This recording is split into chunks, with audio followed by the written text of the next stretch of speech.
రాజన్న సిరిసిల్ల జిల్లా ముస్తాబాద్ మండలంలో దారుణం చోటు చేసుకుంది. ముస్తాబాద్ మండలం సేవాలాల్ తండాలో అర్ధరాత్రి సమయంలో ఇంట్లో నిద్రిస్తున్న రాజ్యలక్ష్మి అనే వృద్ధురాలిపై కుక్కలు దాడి చేసి శరీర భాగాలను పిక్కుతిన్నాయి. గతంలో కూడా చిన్నపిల్లలపై కుక్కలు దాడి చేశాయని స్థానికులు ఆవేదన వ్యక్తం చేశారు.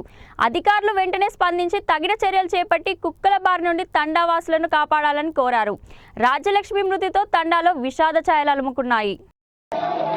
కొంచెం చేతులు పట్టుకో రైట్. రాత్రి రోజున ఇట్లా రాజలక్ష్మి అంటే ఆమె వాళ్ళకు 4 సంవత్సరాల నుంచి వాళ్ళ కొడుకులు ఎంతో సేవ చేసుకుంటూ ఆల్రెడీ ప్రతిరోజు రాత్రి ఒక 3-4 సార్లు లేచి ఆల్రెడీ అమ్మ ఎట్లుంది ఏం కదా అని చూసుకుంటుంటూ ఉంటుండు. అటువంటి రాత్రి ఏమైందంటే వీళ్ళు మామూలుగా వ్యవసాయ పనులు ఎక్కువైనాయి, వాళ్ళకు పొలం నాట్లు వేసుకుంటున్నా రాత్రి అందరూ అలసిపోయి భోజనం చేయించి వాళ్ళు పండుకోబెట్టాక కాకపోతే వీళ్ళ పనులు ఎక్కువైనాయి కాబట్టి ఎవరు రాత్రి లేవకొని నిద్రపోయినంత ఈ ఆల్రెడీ డోర్ కూడా కరెక్ట్ పెట్టలేవాళ్ళు. ఈ కుక్కలు ఆల్రెడీ చికెన్ అవి ఇవి తినుకుంటా ఆల్రెడీ మొత్తం రక్తానికి అలవాటు పడ్డ కుక్కలు ఒక 2 కుక్కలు వచ్చి ఆమె ఇంట్లో దూచి ఆమె ఇష్టానుసారం మొత్తం కొరికి పడేసినాయి. ముఖము కనబడతలేదు, అసలు బాడీకి ఇలా బొక్కలు తప్ప ఏం కనబడతలేదు. దీన్ని ఆల్రెడీ ఎట్టి పరిస్థితుల మన అధికారులు కానీ ఎవరు కానీ దీన్ని నియంత్రించి ఆ కుక్కతో పాటు ఇంకా 20-30 కుక్కలు కూడా వచ్చి మొత్తం క్లోజ్ చేసినాయి.